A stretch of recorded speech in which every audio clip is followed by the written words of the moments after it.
at it. I hope my lighting is okay and everybody can hear me quite clearly. It's a Wednesday night. You have an obsession with Wednesday nights, don't you? What happens on a Tuesday night? Jesus! Oh my God, what's going on with me on Wednesday night? What happens on a Wednesday night, Michelle? I You don't think know. it's about time we know what's happening on a Wednesday night? Why do I always say Wednesday night? What's going on? I'm stuck. Well, you have your show on Wednesday night. Yeah, but I have two beautiful ladies in front of me on a Tuesday night that should stand out very well for me.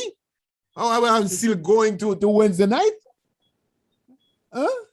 Boy, I was thinking to myself, say, boy, it can't be that our company is so bad. Yeah, Janice Cunningham, good evening to you on YouTube. My God, I can't believe that I keep going back to Wednesday night every time. Wednesday night. Keep forward into Wednesday night, go back here forward. All right, okay, all right. Push time ahead, right? Good evening, everybody. Good evening, Michelle Fanger. Good evening, everyone. Different hairstyle tonight. Change it up a little, Flex they here. Flex it out. A different hairstyle tonight with Dianna Davis Smith. How are you, Dianna Davis Smith? I am good, thank you. Hi, everybody. Good night. It's a warm night out in Jamaica. Let me tell you, we had a lot of rain in Kingston and elsewhere across the island, but it's still a warm night, man. But isn't it one of them? Let me ask you. Good evening, Althea. Isn't it supposed to get cooler after the rain falls? After you have this massive shower of rain. When you're at Jamaica, after the rain fall, it's hot same way. What's that? Climate change. Oh my God. That's the strangest thing. Yeah. So what's in the news today, Dianna? I mean, what's in the news this week? As a matter of fact. But we're gonna say good evening to everybody. Yes. All right, you tell them good evening. Good evening, everyone. Thank you for joining us this Tuesday. And the lockdown in Jamaica still are on a release today. No, lockdown today. Lockdown at 8 o'clock. Oh, at least I think it's 8 o'clock. So. But do you know, Michelle, that the reason that we have Dianna so long on the show, right, is because she locked down. When it come nighttime, then lockdown. You got. Oh yes. Because once they open up, she had traveled England and she had traveled St. Thomas and she had traveled and we can't reach her. It's like Blacker. You know Blacker? Well, don't blame us too bad, because even though we're traveling, we want to be able to join you, but there's no connectivity or there's poor connectivity. So, as much as we would want to join you, we're hamstrung by the technology that don't exist. We have a lot of people on YouTube already, Janice Cunningham, Alethea B, we have VM Heslop, Nicola East. Thank you guys. You make me feel good. Just by knowing that you guys are there, make me feel good that we're growing. We're growing in leaps and bounds. Beverly Brown is there too. Oh, she said, pleasant good evening to you. And Janice says, good evening, dear. Looking forward to another interesting evening. High 3 the hard way. I think Nikki East says. Well, let's start with the things that in the news. Okay. Hey, we have everything in Jamaica. Uno don't have nothing against us, Panos or foreign. Anything Uno can do, we can do it better. Okay. So we have a cult operation, or so it is said. And it was in the news that the police had to rescue some people from a church somewhere down in Westmoreland, in Montego Bay. Albion Montego Bay. Montego Bay. So we had this cult operation. But what was interesting is that there was an article by a fellow on Facebook, and he was commenting about Bedward and the whole thing that Bedward did in Augustown, and had all these people following him, and the end was nigh, and all of this, all of that. The end. And it's the same kind of thing this man is doing in Montego Bay. The end is nigh and people must come.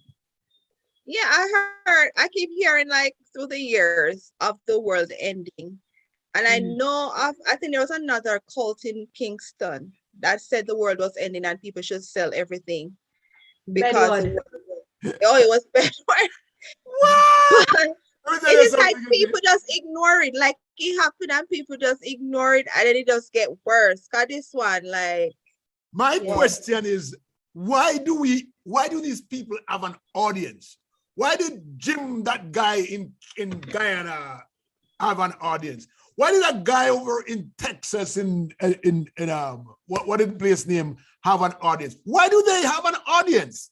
Why is it that we are so easily we are human beings as people why are we get so gullible sometimes? It's like the scam thing, right?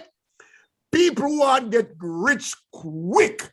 So somebody call them up and the accent is not good enough. The accent is not good enough. Call them up and say terrible accent. Terrible accent. Right? okay. and you are gonna take your thousands of dollars and send by Western Union to give to these people. What the heck is going on? Well, it's crazy. It's so crazy. I don't know. But I think people are yearning for something because I said to myself when I heard about it, I'm like, you know what? Let me listen to some of his preaching. What did he say? What did he say? Tell me what he said. But he appealed to people, you know, in his preaching before he got this, you know, like he pushed them to the next level. Because in one, I watched him where he was talking like to single mothers. And he was like, you can't be hating the child because you slept with the father. You had the child, so you have to let it go and stop taking out your anger on the child. Like he was appealing to all those mothers, you know, single mothers going through it. And then another instant, he was assisting people, like, you know, you want to go to school, like he has provide assistance to them. They don't have the assistance. All right, so what kind of like a yearning. What snapped? What caused? Talking to one person that they have another religion. It was the Pentecost. But as I see, he was a part of it, but I guess he broke away.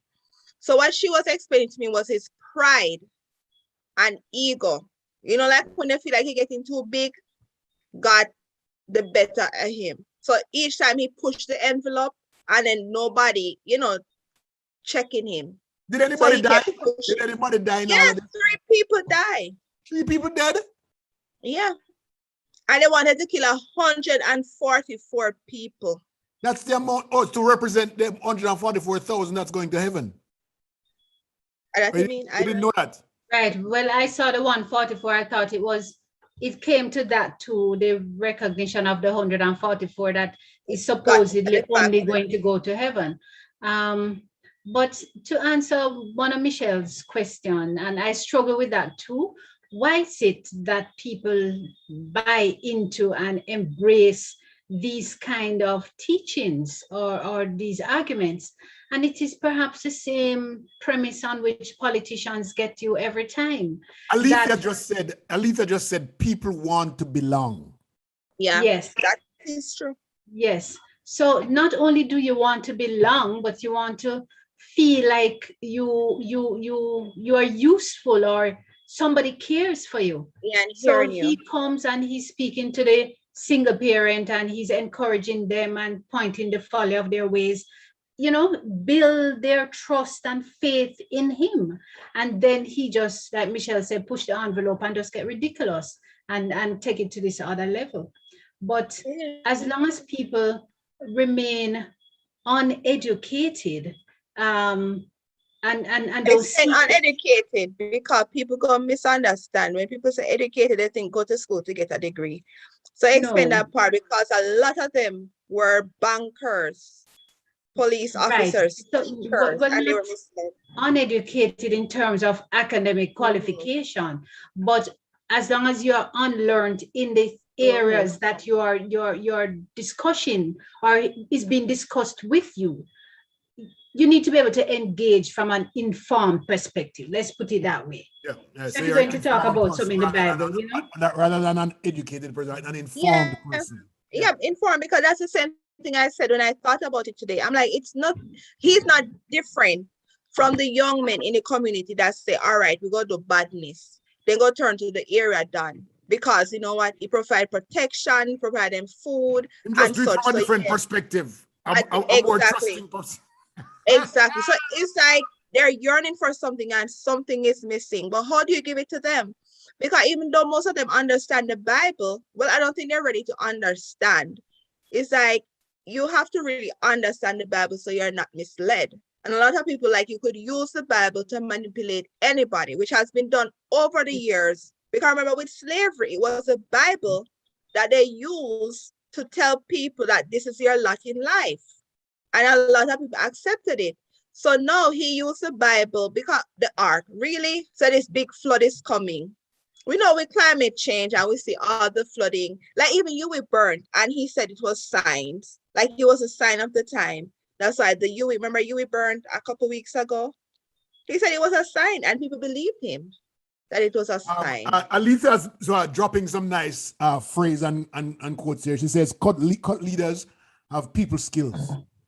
Yeah, he did psychology. He got his doctorate in psychology. Yes, psychologist. So he knew how to manipulate them. Yes. And he did. I saw a video with him spinning around like, psh, a show. You know the part that I am having a problem with is the fact that someone died. I just have a big problem. I mean, I don't have a problem with persons going to something but because they feel like they belong. But when a person start killing off people, because there's where I have a problem. You know what I mean? Because if he continued to do good without committing these kind of any stuff, then we would be healing him up and lauding him. For the work he was doing. You know, the problem is then he went overboard like Jim. What the name of the Jim man in the was it Jim Jones? Jim Jones. Jones. Yes. And you know, and that's where they start to lose me. And and the thing was that yesterday, anti-vaxxers, he fed into those people that had the fear of the vaccine, because that's what they said he did. He isolated those who got the vaccine, and he killed the girl because she said yes, she got the vaccine, and he killed her. And they said he was looking for all others who got the vaccine. So then now he fed into all these anti-vaxxers. So I wonder, how do they feel knowing that they were following this madness? Because he was doing videos and talking about the mark of the beast and how we're going, all of that stuff. And he wanted to kill the people. The poor girl died. I don't know. It's really unfortunate. Really, really rip your heart when you hear these stories. And to see that he really, really had people who genuinely wanted to follow him for the good that he was doing. And, get them to trust him, and then you take advantage. And then it bring you back to the other advantage, taking at the other end of the country now in St. Thomas. So the little girl is playing on her veranda. And at 7 o'clock in the evening, and somebody kidnapped her. Okay, which one are we talking about? We reached back to St. Thomas. The first one? The first one. First one, okay. The second little girl is at 5 o'clock in the evening, and she is out with her older sister feeding the pigs, and somebody kidnaps her. It is crazy. It is crazy. And the thing is that I like the fact that the community came together. Before we go there, let me just wrap up what these guys are saying here. Why am I talk so much on your feed and not mine? Yeah, Alethea says, what is his end game? Good point, good question, because we weren't so sure after killing somebody. We don't know. Oh, he was gonna go on the ark. They were gonna go on the ark. Oh, they might make ark. So the people where the persons who are vaccinated don't deserve to be on the ark. No. Oh, I got you now. You hear that, Alethea, right? He himself probably took the vaccine. More than likely.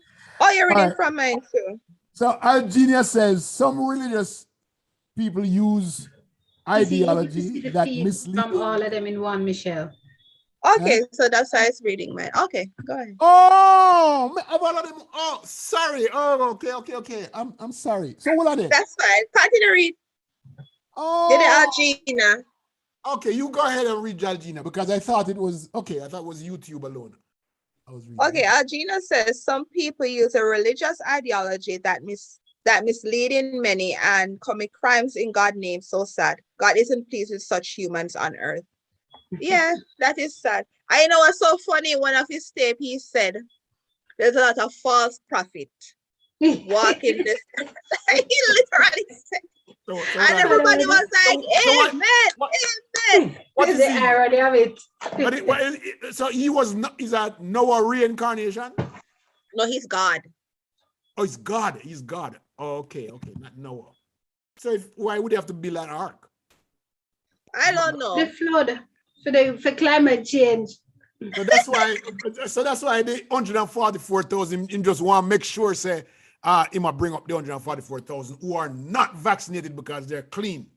And the vaccinated one in kill. Yeah, that's the ones who are not vaccinated are going to be on the ark. Yeah, I guess. All right, okay, all right. It is so sad. But that don't make any sense. Yeah, you don't make no sense because I vaccinated one and didn't kill. Vaccinated one in kill. Probably having his facts screwed up. Yeah, he messed up. Like he never really thought it through, but then he just said it and people just like, okay. Oh God. All right. And I always say, I'm sticking to my religion. So but I study other religion. But like I remember one time I got invited to a church and not gonna say the church, but like the person came up to me like was preaching, and like they come in the ears and they whisper, and the person whisper push me. I expect me to fall to the ground because everybody falling. Yeah, of course. I mean, he probably had some oil with him on his hand or something like that. Yes, and I'm like, don't do that. All right, so we gone back to the other topic now. Something that's very disturbing to me because the first young lady, who got what? No. Remember, I was wrapping up the okay. Religious thing. I'm going back to Diane's comment now about the girls who were kidnapped, and the first one that I was following, the 9-year-old, I found it strange that the news was putting her picture all over the. Yeah, why? And then making a comment, asking her questions and saying that, and quoting her as saying, "Don't kill him." I mean, why would the Gleaner be doing that? I don't understand that. There's something there. These reporters are not sensitive to anything. Like no matter what, you could have somebody dead and they walk up to you. How do you feel about it? They need to get some training in that because they shouldn't be exposing the girl and showing her pictures or location. They shouldn't have been doing that.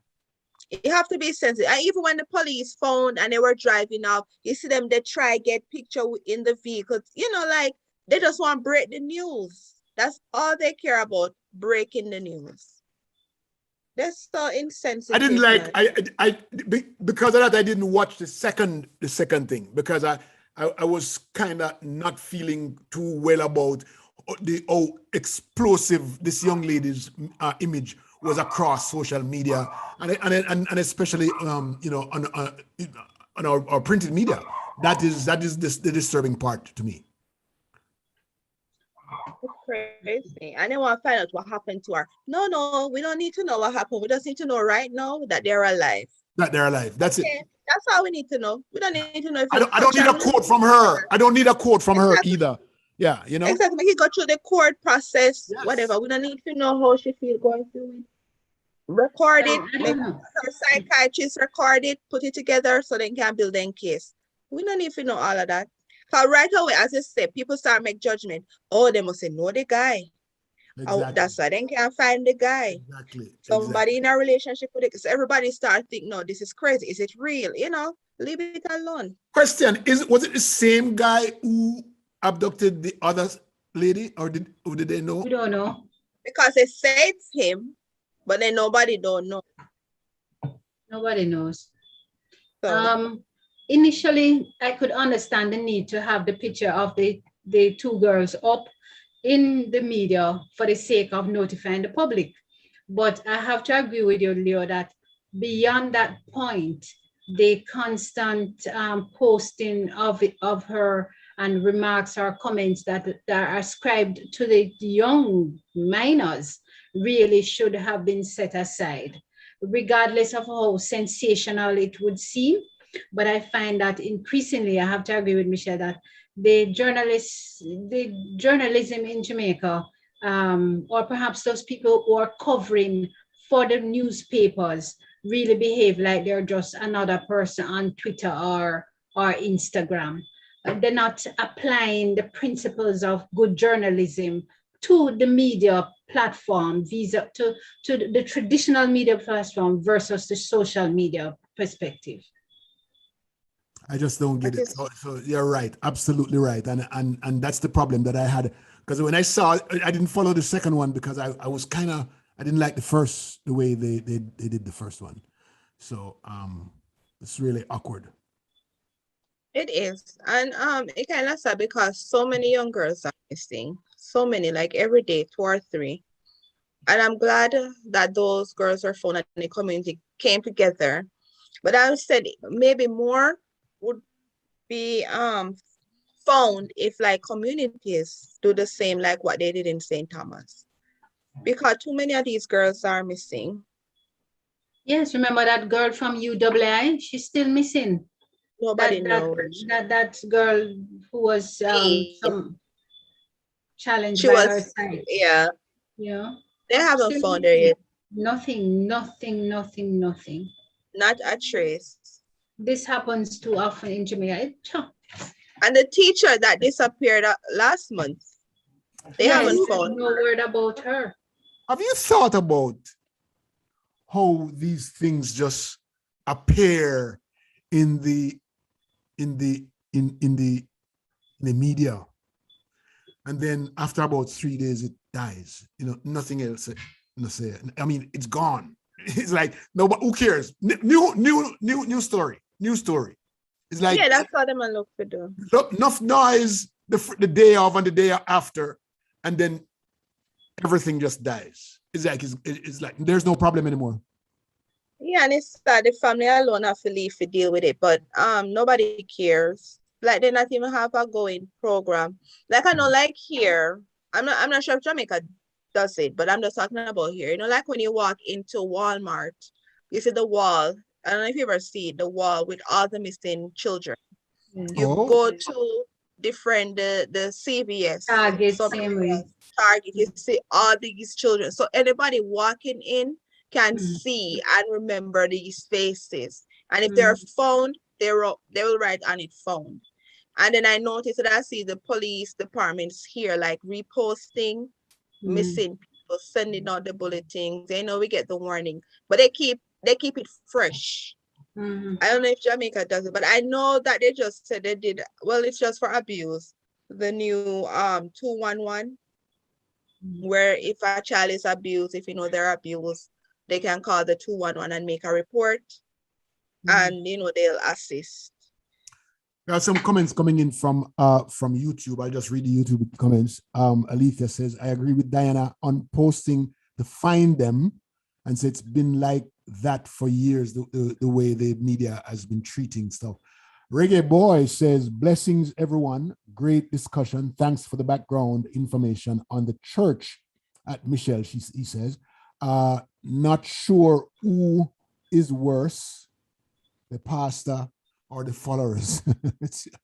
You're right, but the followers, here's the problem with the followers, and we don't want to get back into that conversation too much, but the followers, I agree with Alethea when she says that they're wanting a place to belong. I understand that. They do. People have different kind of needs that's going on in their heads that we don't know about, And so, I blame the pastor all day long for his corrupt manipulation. Mind. Yes, and yes, using the power of his tongue to do bad things. You have some comments there, Hesla.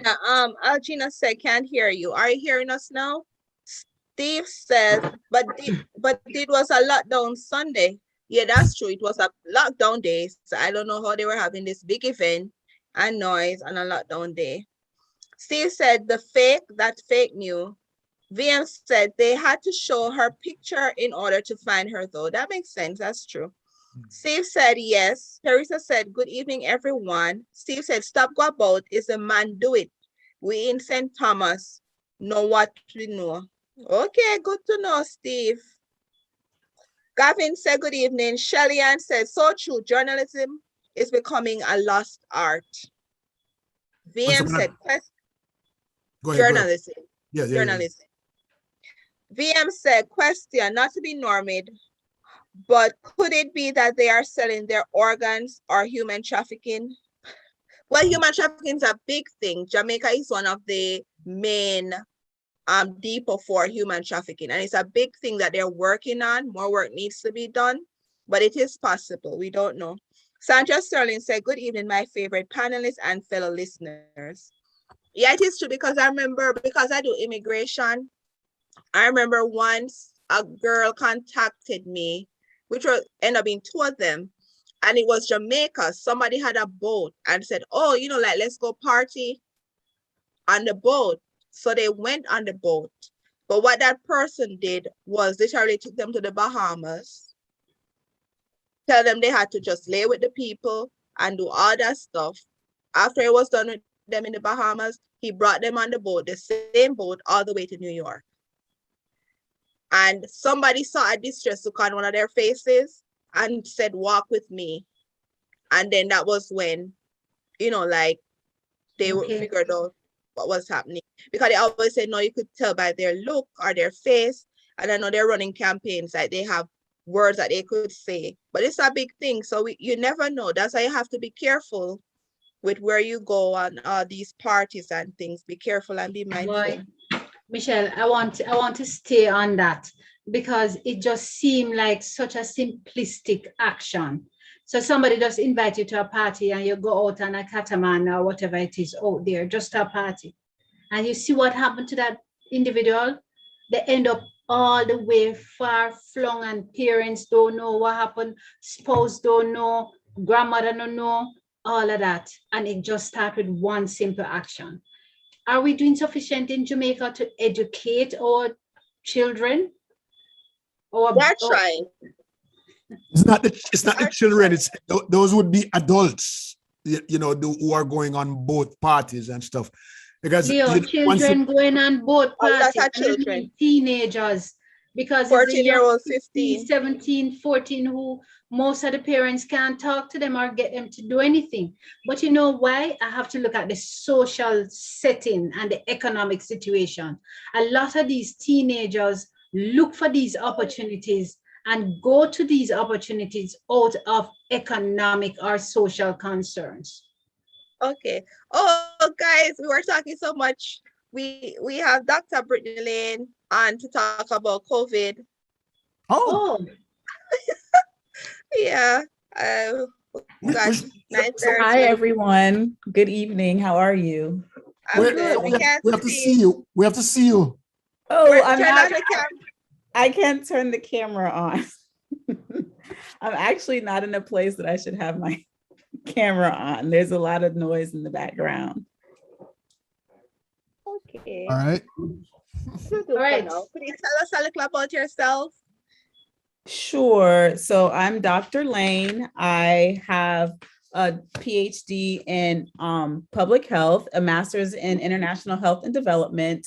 My passion is really just addressing disparities, specifically, health disparities, specifically among Black women and young adults. I have traveled, most of my work has been in sub-Saharan Africa.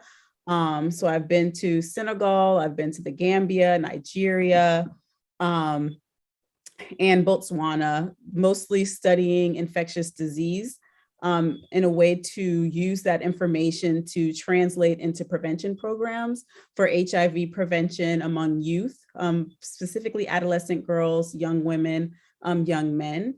And that really is my passion. More recently, of course, because of the pandemic, I have been involved in projects relating to COVID-19 and COVID-19 vaccine because of the need for skilled professionals in that area. Let me ask you something, Brittany. Thanks for sharing that. When you were growing up, did you know that you wanted to do a master's in international health? When I was growing up, I came from a family of nurses. So everyone in my family was a registered nurse. So I always knew that I didn't want to do nursing. I knew that I wanted to do something that was in the health field. Thought it would be more so on the treatment side as it relates to becoming a physician. But I quickly realized I like working with people. I like engaging people. I like learning from people. And I don't think that I could have done that as a physician just by the nature of the job. And so I decided to go into public health because of that. Okay. You know, I just think of myself growing up, and there's some professions and some areas of study that I hear of now that I'm like, boy, did that even exist when we were growing up? Did you grow up in Jamaica? No, I did not. I'm actually American. So I grew up in South Florida, primarily. I was born in Virginia, actually. My parents were in the military. And I moved from Virginia to South Florida, and I was raised there. Okay, well, that's actually Kingston 21, so it's Jamaica. Okay, so my question. Sorry, go ahead. No, go ahead, Leah. No, my question is, how has the management of COVID vaccinations going? How is it going in those countries that you have those African countries, because it's very important? And how do you see the Africans, whichever country, accepting this vaccine as something that they need to do or not? What's going on there? What's on the ground? It seems for me in the African countries, and mostly I'm talking about sub-Saharan Africa, it seems to me like East, West, South, that the acceptability is high for the vaccine. The issue that people are having, of course, is the availability. There are a lot of people, the demand is high for the vaccine. And in many cases, a lot of the people feel as though they're being left behind. They're not receiving the vaccine. Distributions aren't making it there. Politicians aren't using the funds wisely so they can access the vaccines from different areas, such as, let's say, the United States or the UK, that are sending vaccines, but they're not paying for those distributions to be done properly. So from what I'm understanding is that the demand is there, it's just they don't have it. And so people are frustrated that they're not able to access it. Oh, so you're not having the problem that Jamaica is having with not taking this virus because, you know, it's not God sent. It's against the principles of God and all that. You're not hearing that. No, so across the board, you're not getting that sort of attitude or that belief, specifically as it relates to religion, though in some pockets, you do have people of faith believing that, and other common myths about the vaccine in terms of the development into making the vaccine, the speed of which it was made. So you do have a little bit of sprinkles of that, but overall, it really has to deal with it. The concern is about the availability. People can't access it, and they want it because their lives have been uprooted. They've been on lockdowns. They've not been able to do things because they do not have this vaccine, and the disease spreads rather quickly in those types of environments. When I hear this, Jamaican people, listen up well. But I wanted you to tell us, I remember you said, well, Candice said, you did a study with the Native Americans because they weren't taking the vaccine so readily. But then you guys worked on a program, so they started taking the vaccine. Could you talk about that a little? So I will say it, I won't be able to disclose the actual tribe because the information is definitely protected. because Okay. of the nature of, how the government and the treaties are with the Yeah. tribal governments and the communities. What we found, which actually was an interesting finding, was that a significant amount of people, I won't say most, but a significant, nearly 50% of people were accepting of the vaccine. And we were actually surprised that they were accepting of the vaccine because of, the historical trauma, the mistrust in the medical system, just because of unethical practices as it relates to research in the past. Many of them were very aware of the seriousness of COVID because they've lost loved ones in the community. They've lost their elders, which carry on, of course, a lot of that history, a lot of the language. And so they understood the need for the vaccine.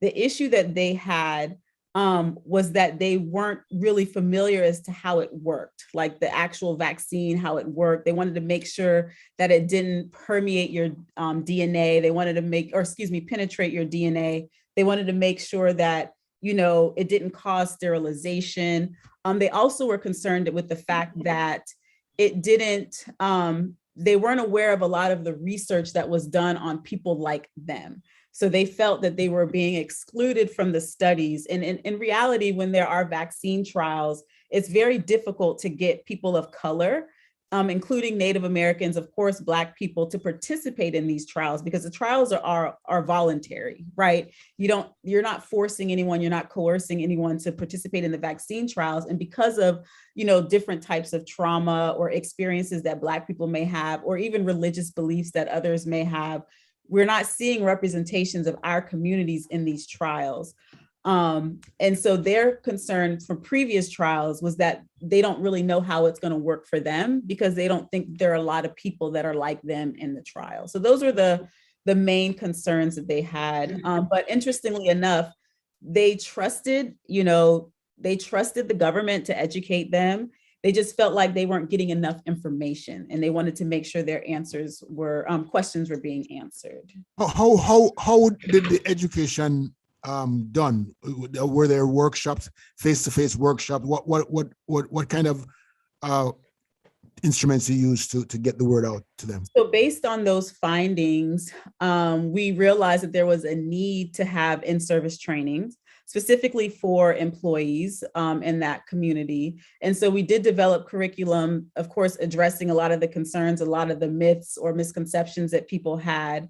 And we educated them through like just your normal day-to-day employee training, where you would have to log in on your computer. You would have to, you're required to complete this at this time by this day. We also, one thing that's common in the area is to use door hangers. So to basically create some sort of messaging which was tailored to the questions that they asked and to the community, and we would just leave it at their door. And this was for the elders that couldn't leave, and it had packaged with masks. We included masks, included hand sanitizer. We just made sure, one thing that's important when you're doing health communication or any sort of health education program is that you tailor your messaging. So you're not going to just print off something that CDC said. You may print off CDC information and use it as a guide, but you're going to, meet with people, whether it's through focus groups or interviews, and figure out what information do you want me to tell you and how do you want me to tell you? And that's how you would have an impact on any community, any person, when it relates to health communication or any sort of health education. Another thing that we did, which was interesting to target the younger population, of course, is utilize social media. So we had, vaccine question of the day. And again, it was, we engaged the community to develop the questions that need to be answered. And we made sure that every day we answered a question. So we weren't inundating people with information. And we were also making sure that every question that they had that they could submit was being answered as it relates to the vaccine and COVID-19. And that was really effective. People were excited about that. They felt that they were a part of the process. So we had buy-in, is what we call as public health professionals. People were engaged and they felt it was their program. And that's what helped them to really for the information to really resonate and to stick with them. Okay, so you said 50% were accepting, and then you were working on the other 50%. What kind of myths were you running into? So the concerns really was about sterilization. A lot of people were concerned about, the whole thing about mRNA vaccine. They associate it with DNA. They think that it penetrates, your DNA and causes some sort of disruption. They were concerned about, again, the research aspect. They were like, we'll be willing, but we need more information. We need to learn more about what this does to our people, not just, the typical demographic that's involved in the clinical trials. So that was really the concern, was just wanting to understand the impact on the Native American tribes, specifically how it would impact them, and also the sterilization. Does it cause a problem with our DNA? Does it make it where I won't be able to have children or things like that? That was really. I mean, you can say it you can say it on the show, whether or not the male can function, but if it causes erectile dysfunction, you can say that on the show. Absolutely not shy. I just was trying to be respectful. But you're dispelling the fact that you're dispelling the fact that it does, right? You're saying that it will not cause any kind of dysfunction. Sterilization is absolutely safe. It does not penetrate DNA. It doesn't cause any harm to the fetus. It does absolutely nothing like that. And so we just had to educate, provide credible resources. And one thing I wanted to point out, when you're doing something like this, we had to make sure that we use those people in the community that had high impact, that had high influence. So we used the elders, we used the political leaders, we used those. Sorry, Brittany, might I just ask you, when you say that you use persons in the committee that have high impact, did you consider perhaps prisoners who might perhaps have high impact, or you didn't go that far?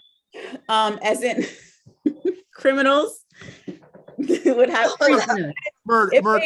convicted murderers. If they had an Brittany, you don't have to respond. Fortunately, we didn't have to deal with that at all in terms of our collection of influential people. But we did find those people that had high influence, and that's what helped with the spread of the information. Thank you very much. Thank you so much, Brittany, for coming on, and thank you so much for that information. And I think it applies a lot of things you raised. Also, like, a lot of Jamaicans are having the same issues, like, the erectile dysfunction. Mm-hmm. They believe that if you got the vaccine, I guess you're gonna have 5G, where you could something. Mm-hmm. Yep. That was what people thought. Brittany, I tell you this, that you haven't really touched on the problems that we have in Jamaica, because you've been very nice about the vaccine thing, right? You've been presenting it in a way that it's mostly for the people who accept it. I think the listeners want to hear you say things like, Dianna, come on, man, tell me some myths from Jamaica now. Look here, my Brittany, go on with Brittany. Brittany, thank you so much for being here and sharing what your finding has been. Give me the list, though. I'm curious. Well, one of the big one is the mark of the beast, because just this weekend, a pastor was killing people who got the vaccine, saying they have the mark of the beast. Oh my goodness. And so they're going to go in the ark. Oh my goodness. So we have problems. We have problems, and so probably we'll bring you back onto the show another day when we have all the myths right here, all of the things that we have to deal with, and then you can take them for us and break them by one. How's that? Yes, and send them to me, Michelle, if you can, just the list of them when you get a chance. I will. Thank you so much. No problem. My pleasure. Take care. Bye. Yeah, I really thank Brittany for sharing her findings. What I found interesting was the doorknob approach, that where they would leave these packages with sanitizer and mask and so forth. And as school reopens, I'm thinking, we probably need a doorknob approach like that for all schools, where every kid who is coming in gets a small container with sanitizer and a mask and something else, that's something that we talked about on the show. The government Yes, can we do talk that. about it, but to see that we talk about it, we're not the government We're yet. beyond Jamaica now. We're Yeah. beyond, like, we have, There's a country down in, most of the country about Honduras or one of them country down there in South, in Central America. 2 million people, and everybody got a bag with a couple of masks and sanitizers and whatever, hand wash, everything. And everybody, 2 million of them get it within a few weeks. They got it. So I don't know. Wow. yeah, we could do, but I like what she said though, because like how now they're struggling and they're saying, I guess the government is struggling with getting people to actually take the vaccine now in Jamaica. I liked her suggestion about really going to the community and figuring out what the issue and explaining it so they address everything so that they could have the uptake. Is there But anybody they're not doing any doing research much. down there? Is there I don't anybody even know. go down there doing research like what she did and go into the community and find out and talk to people and anybody doing that, Diana? Please tell me yes. Okay. Because one glove don't fit all, and that's the thing. Because it's not working anymore. Whatever they're doing isn't different. working.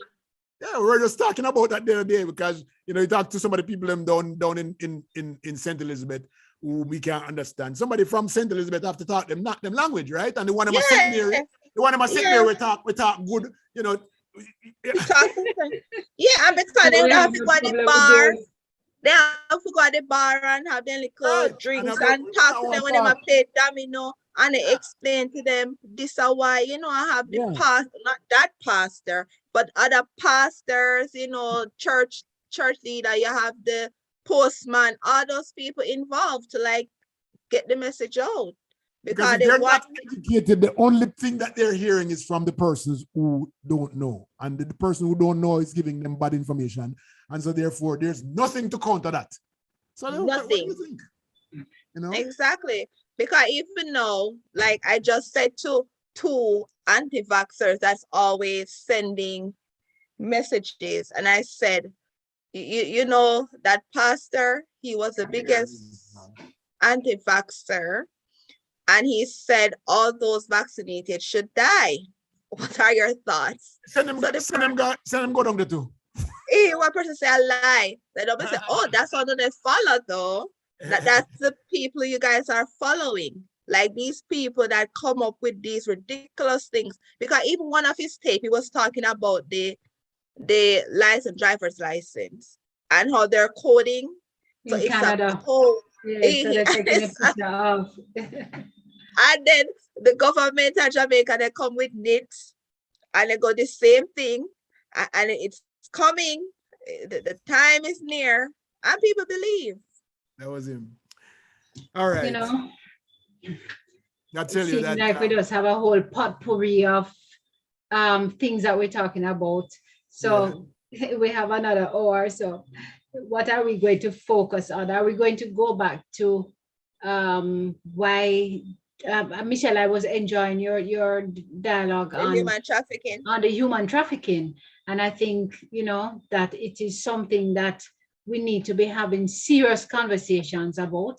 There are lots of things that we need to be having serious conversations about, but increasingly with the rising number of persons going missing, I think we need to speak on that. It is important. I think we can bring somebody who's an expert here on the show to talk about it casually about, and we can have some education, because people think say human trafficking is about just somebody taking somebody from, like, for example, Jamaica. No, they can't brainwash you. Human trafficking is right here in front of you, and I did some work on it very recently, and I didn't think that my eyes got opened about human trafficking. So it really requires somebody so that we can open your eyes about what human trafficking is all about. It's not just about being on the boat and going away. It's about someone just around the corner right there. Yeah. Someone every day. All right. So we have to we have to talk about it in a more educated manner so that everybody can understand. Yeah, and I think even before that though, it kind of straightforward in some sense, because the sexual one is the biggest one. which are seeing a lot of these young girls. But there's a lot of aspects to it. But I think we have to like let people be more mindful of what they do and these children, because sometimes they're not mindful. Like in just a common sense area, you're talking, you go to your friend's house. You ever hear about the battery running? Where your friend invite you over the house, you don't know what's happening. Then when you look, 5 boys come in the room and just sleep with, like just without your permission. Rape. And yeah, and they're just doing that, but they're invited to these communities and don't know where they're going, but they trust this one person that they're going with, and oh, we're having fun. And the government is trying, but it was so sad once I watched there was an undercover store in Jamaica. I'm not sure if you guys saw it a few years ago when this visitor came to Jamaica, but he was trying to highlight the human trafficking. And he went to a hotel in Kingston, and it was a girl's uncle that brought her there, under 12, to sell to the guy. Like, her parents did not know where she was going. Her uncle just said, I'm taking you. And the guy was kind of exposing it, but he was getting all the information. But there was nothing much. But the laws are changing in Jamaica to address it. But there's a lot. And it's a lot. Listen. Sometimes in your own community, and you see somebody show up and them the community are working at their grandmother house, or are working at somebody else, and they've been trafficked. And all of a sudden they become a part of the community. I mean, trust me, a lot of this thing we need to understand it, and so therefore we, it's really hard to sit down and listen to it, because you are going to be recognizing that somebody right next to you have been trafficked. It is that. Do you believe, though, that Jamaica is listed perhaps amongst one of the top countries with human trafficking instances? Yeah, it is. Because in the Caribbean. Yes, but have we earned that because of our economic and social disparities? I think I don't know what the reason is, right? But Jamaicans are always looking for opportunities to party, opportunities for betterment, to make more money, and these things are what people just grab onto. They set up a situation for you to feel good, or for you to think you're gonna make money, and that's it, right? Yeah. That's the. You can be snatched also. You can be snatched out of nowhere. And so we need to find out those things. Yeah, it is. Yeah, and they're doing that because even other, like I keep seeing on social media where people are saying they're walking and these box car, what they call them, pro box, the little cars in Jamaica, is driving and they're walking and trying to pull them in. And you hear the girls talking about their horror stories. They have to be screaming, fighting, and in Kingston, like just driving along, they're coming from school or something. So it's serious. And listen, and Jamaica, can anybody fool you? Jamaica doesn't have any statistics on human trafficking. No, none. They don't know, because it's an area that's brand new, and there's not enough law enforcement that's put into it. They may have a couple of people who can speak on it, because I know a couple of police officers who can speak on this. But as far as developing statistics and developing something to say, okay, 1,000 girls have been kidnapped, or 1,000 girls have left the island, or 2,000 persons have moved from St. Elizabeth to St. Mary, and that kind of thing. Nobody has those kind of numbers. And it's a big, humongous problem throughout all of our country. And it's not just Jamaica, it's throughout the world. A lot. I mean, you think about it. See all of those containers that's coming from like China sometimes. And through Mexico. Some of them packed with human beings in them. You understand? And Mexico. Trucks coming across Mexico border sometimes. Filled. We used to back in the day, packed with people moving from one place to another. They pay for it. And sometimes human trafficking is not about sex, it's like about work. So they bring you here, work. And you put you on our farm, or they put you in a manufacturing place, and then all of a sudden You are there. You have no papers. They put the fear of God inside of you, so you can't walk out on the street. Because they tell you that police go and pick you up and send you back. Yeah, and language barrier. Trust me, it's a serious thing. And so we don't have I don't think that America has a good handle on it. No, Jamaica definitely doesn't. Okay? They don't, but they're trying. Yeah. They're trying. It's really a bad situation. We don't know. I don't even think that we can even get to the a little 10% on the show. You know, it's really a tough situation. Yeah, Jacqueline Banks says community influencers, and Jean said saw it. Oh, I guess with the show. And VM said they need to harm themselves with pepper spray. Yeah. Is it legal? A lot of women walking around with it nowadays, doing it. No, I bought pepper spray for my daughter and her friends. You just can't be too careful. I think, I know it's not legal in Jamaica. Can I hear you? We can't hear you. You are hearing me now? Yes. I think they should have, I don't know, I always say people should get a gun to defend themselves, serious times, but go to the proper channel, get it the legal way, right?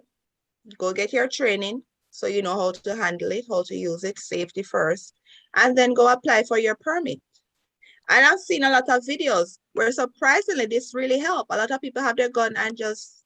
I don't know how you tell somebody at Jamaica to apply for a gun though. I mean, I'm sorry. Yeah, I'm sorry, Michelle. You go to the firearm license authority and you go to the training place and you learn how to bust the gun and you apply for it. Michelle is quite right. I think that the pepper spray is more practical. We quite understand where Michelle is at. We women see it differently. So we're walking with the pepper spray, the gun, and the one where yes, the taser. Yes, the taser, right? Yes. Oh my God! Can you imagine? Yeah. Can you imagine going out with a boyfriend not had to pepper spray him? Yes. Well, I guess I shouldn't be out with him. That made me not know him. Exactly. And that's with me. If I don't know you, I'm not going anywhere with you. But you see, that is the thing too, that I keep coming back to the social and the parenting and the upbringing and the safety network. Because I believe that if a lot of these families could take care of their children without looking for a handout from somebody or an opportunity or a help out from somebody, if they could provide for meals, basic meals and reasonable sleeping accommodation, a lot of these women wouldn't be looking for a handout from Mary Jane. I don't believe that though, Diana. You don't? No. They would become another level of problems. I really believe that these handouts don't allow for growth. I really believe that what we need is to open opportunities for people to get a job, not the handout part. The handout can cause a lot of problems later on. It's what she said, right? No, she's saying that government should provide a certain basic support for people. Yes, and I still maintain that they should provide that basic support where you know that your children under 12 can have a meal, you can provide something for them at a very basic level. And that's a different thing. I thought you're talking about providing the family with the kids. I don't have a problem with that. But it has to go to the family, Leo. Remember that. Get milk. We have a thing where they get milk and cheese and butter and rice. No rice. Whatever. Rice and flour. Yeah, but it only goes for up to age 9 or 10 and then it cut off. Exactly. But once you know that you can do that, I think that people would parent differently. Would be a parent. That I would be a parent more different on a different. Do you really think a Jamaican, the mindset of a Jamaican right now, who don't want no hand-me-down or no charity. This is what. Do you really think that they would be accepting that from the government? Listen, they accept a little bag of food every week. Of course they will. You see a little bag of food what they get every week and they gladly go take them picture and collect their food. Please. They will. Leo, Leo, you're not understanding. Michelle, take me a while ago. You see, please.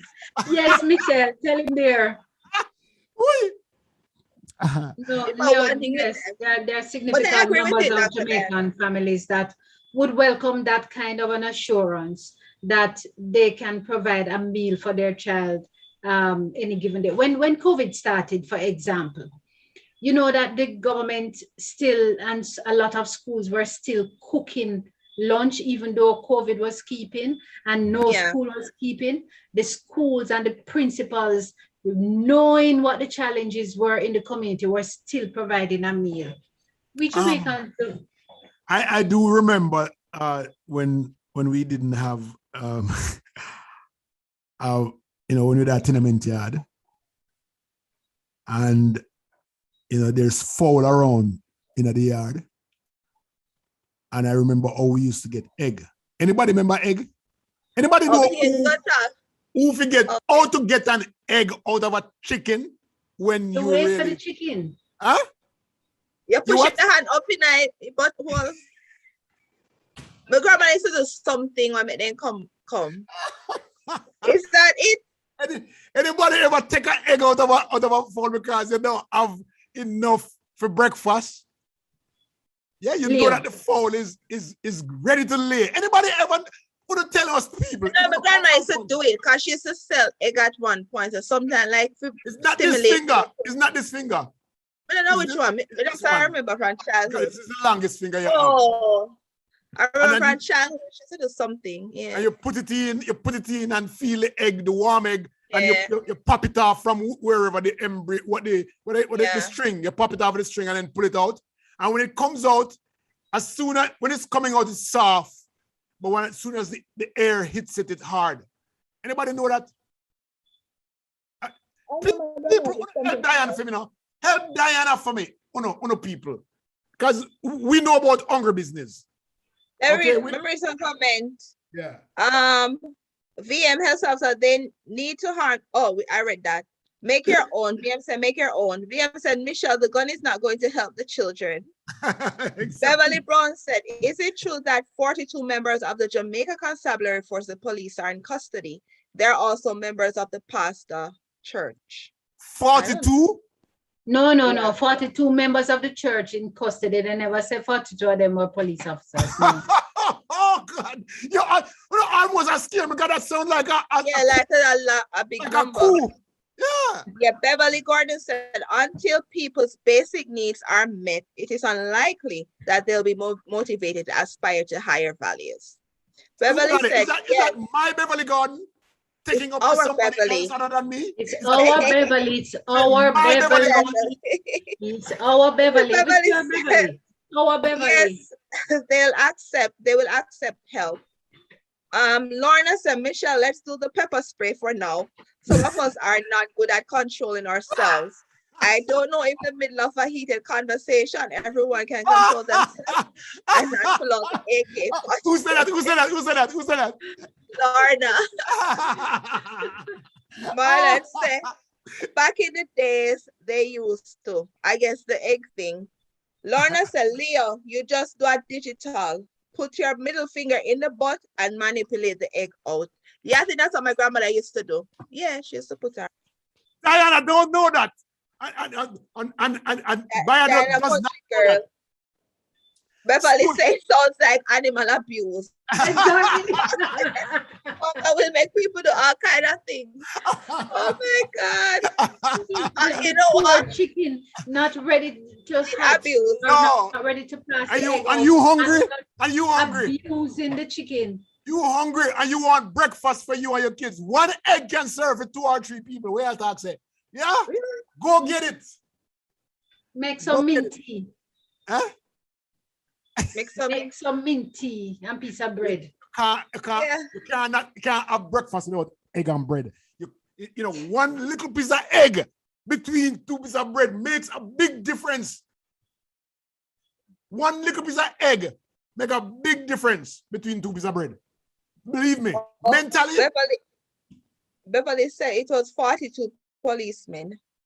42 policemen that are more than some parish have in total. They went all over us, so we'll see. But We'll it was see. the police officer that pulled our gun, and shoot after police officers. One Say of that the again. followers. It was a police woman that pulled her gun and shot at the police officers when they came to the church. What, A Jesus? police woman. What? So she was Okay, doing okay. security work, or she was just a member of the church? Remember the church. Anyway, back to the discussion. Dianna always a try. You see what Dianna try to do? What Dianna It's try not to me, it's not me, it's not me. It's somebody read Oh, about it and I ask about it. I take away off of the chicken, the chicken I store. No, know. man, no come off of the chicken business. You That remember really the one? right. No, you remember the one I sent you? Did I send it to you, Dr. Dianna? About About what? the guy that said he stole his neighbor chicken rooster, and she died, That's a so she normal never thing. said anything. That's And a then normal- now me realize that people used to kill rooster and eat. I did not know that. that's a normal thing. I mean, yeah. Listen, 1 yard of woolly fowl, one tenement yard of no fowl. Sometimes you don't even know where they come from. All you have to do is to keep corn in the yard and come. And fowl come. Just keep corn and fowl come from anywhere. Go eat corn. And then I'll go away. Because they find corn and then I'll leave your yard again from this. I That's feel it. like I missed out. Maybe I So should really, I have pray they last me that. No, sir, them come. I think I missed out. Yard. Where is it, Michelle? Missed out. Michelle maybe live a one tenement yard. Clearly. Me thank God me never live on no tenement yard for me that never get no egg. In my tenement yard, there's a fowl roost, you know. You know, fowl got roost at a particular time of evening time, you know. Yes. You know, it's 6 o'clock or 6:15 or 6:20. As soon as that time rolls around, boom, then gone on them in them bed. You understand that, right? Right. Yes, I understand, because people would say, you must have fall, you're gone to your bed already. Yes. But yeah, man, all you do is just have corn in the yard and fall all right. You get fall. And people used to kill fowl at Sunday morning time. You know them kill fowl, right? Yes, yes. Dianna, I tell me how they can kill fowl, Dianna. Huh? How they kill fowl? Well, first you run it down like hell and catch it. Then, then you have a tight, and you get the big bad pan, the round bad pan. Where you tie? Tie what? Tie what? Tie the foot. Foot, okay.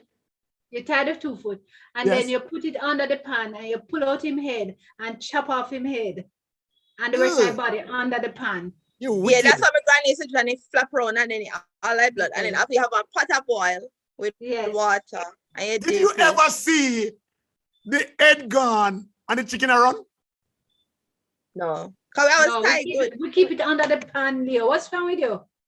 You say uno too townish. You go down to townish.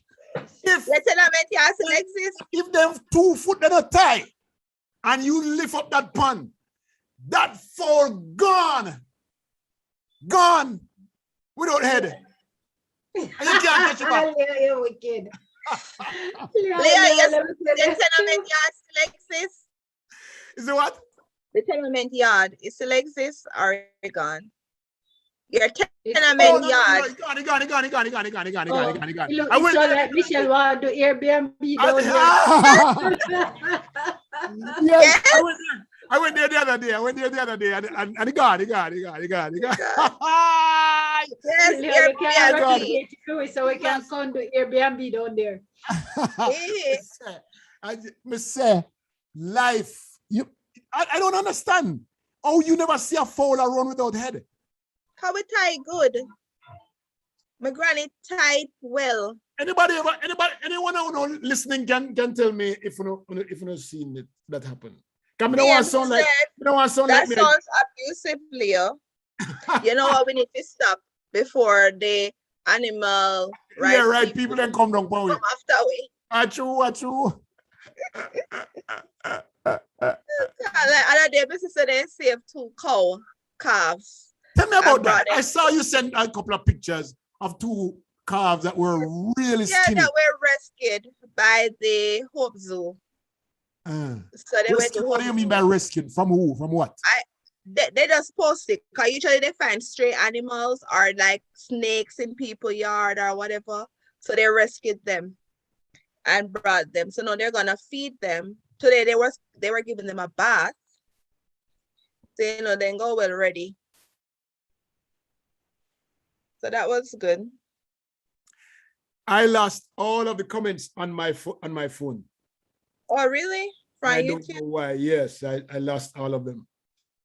But I got a message from Beverly Brown, and she's showing the police officer woman who was there. A nice lady. Wow. I dance people ain't getting I never dance people.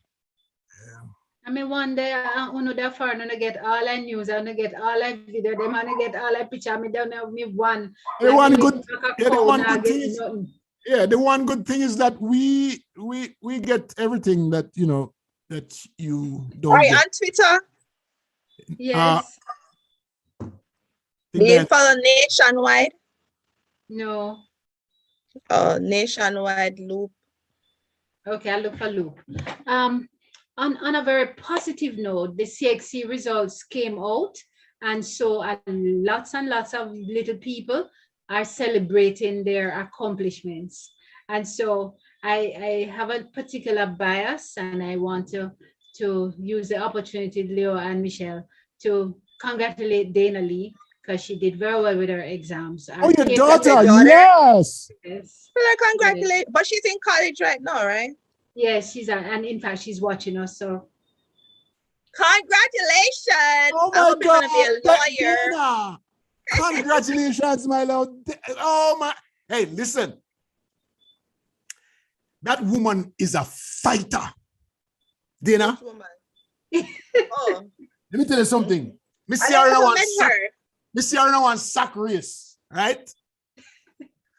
And when you look upon her face, you know, say, it can't come last. Even if anybody there in front of him, she passed them. She was intense getting to the finish line. Did she win? Well, actually, yes, and it was the first time she was doing a sack race. So first she had to figure out the sack race. And I think at that point, there was this look on her face that said, yeah, I get it. And let me tell you, she just whooshed and won the race. And that's a question everybody asks when they see that picture. Did she win? So I want to congratulate the immaculate grade 13 girls who did very well with their papers, and those who are who are in college, wherever it is that they're studying. I saw that the minister said today that 85.5% passing grades across the country. Yes, that's pretty good. With COVID, that is great. The only thing I see that they didn't do well in is maths, as always. Maths as always. But in fact, Dana did maths at Cape. She got a grade 1, so we celebrate that. Right, sparks. Wow. So that's awesome. But I think that we mustn't miss the commitment and the duty of the teachers and who supported these students beyond, the expectation to get them here, and the principals who ensured that, everybody was doing their part. So I want to commend all those schools who. Yeah, that's true. The teachers play a part. You really have some dedicated teachers that I see, like they did weekend classes and afternoon classes. And I saw someone, I was in Jamaica before, like at churches, like community center, meeting children to do their lessons. So they keep on top of it. Then I got really disturbing news. Well, it's from a teacher, really, told me that since they started online class, well, her school has 200 students. Yeah. And they maxed out at 10 students, which means 190 students from that school is not getting anything.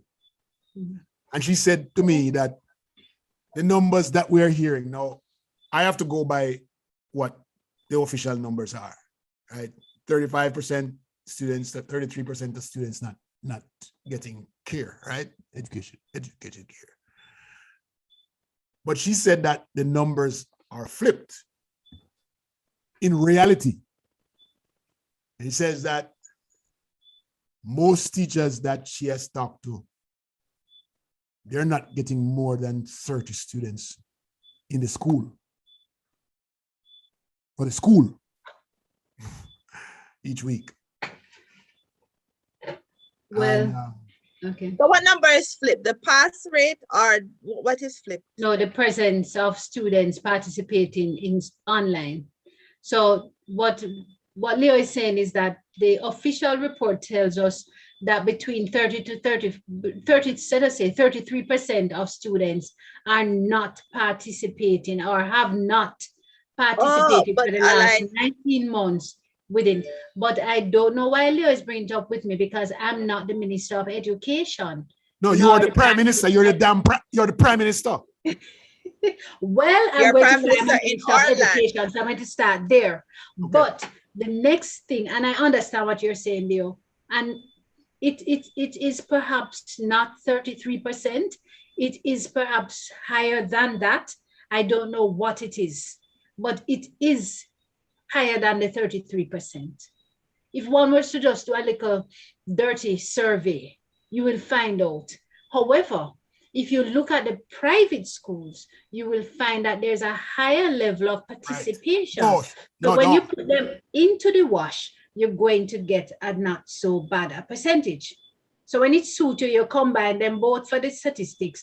But when it don't suit you because you don't want to support the private institutions in any way, you separate it. It's just normal. They're also saying that these are words coming from actual teachers,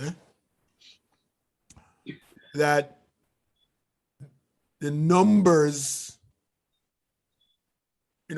for example, I don't know if I should say this, but that principals get paid based on their numbers. And so as part of the fudging.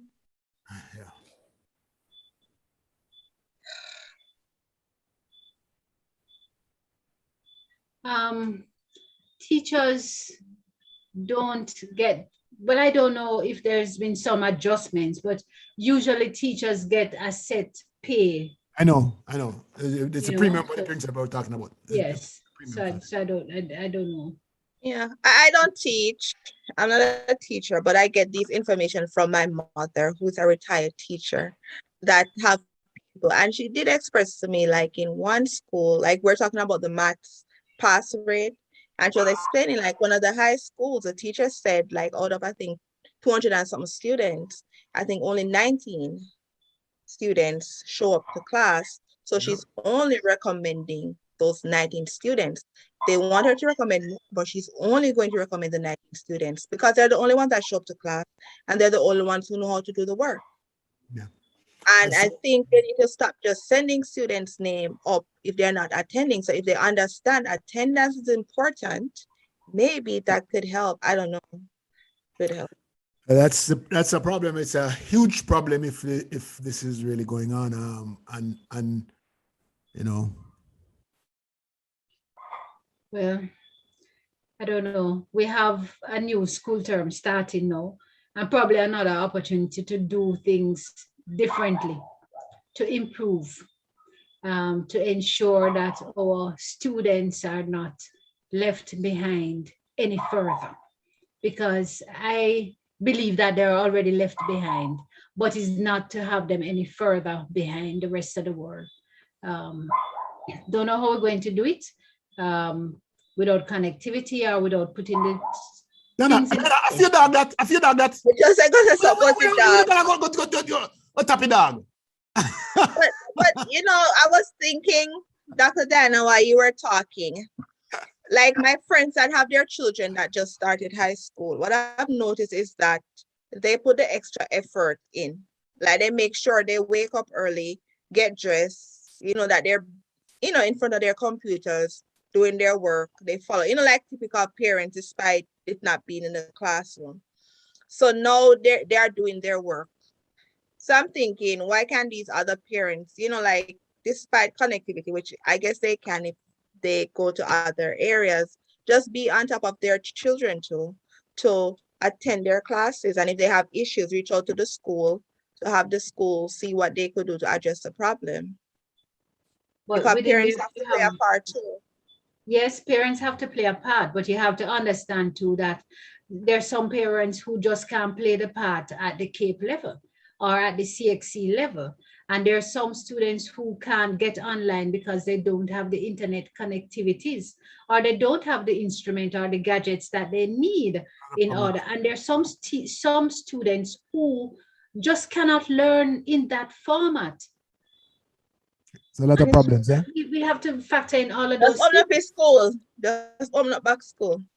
School needs to be opened whilst we train teachers into the fundamentals of teaching online, because to run class like this is not the same thing that you just write on the back and sit in front of the camera and the child over on the other side of the camera will learn.